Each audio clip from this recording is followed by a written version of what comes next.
nung nalaman po namin na maihahandog na po yung Metro Manila Hills, sobrang saya po namin kasi makikita na po namin yung bagong sabahan at yung masaksihan po namin yung pangangasiwa po ng kapatid na Eduardo V. Manalo po.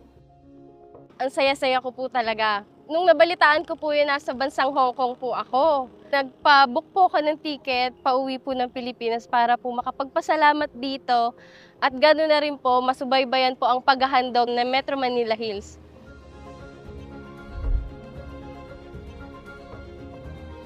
Napakahalaga po sa akin ang gusaling sambahan dahil dito po ako nakakapagpanata. Dito ko po nilalapit sa Panginoon Diyos yung mga kailangan ko po.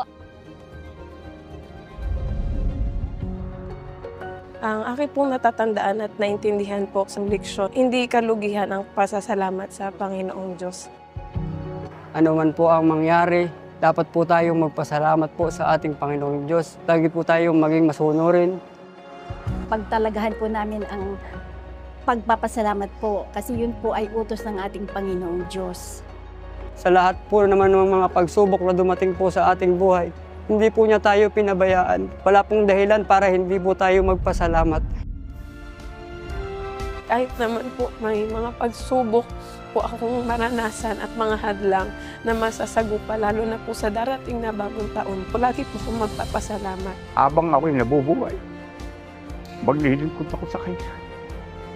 Ka Eduardo, maraming salamat po sa inyong pagbisita po sa aming lokal. Salamat po sa pagmamahal, pag-ibig na inukol niyo sa amin.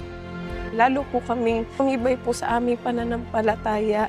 Mahal na mahal po namin kayo.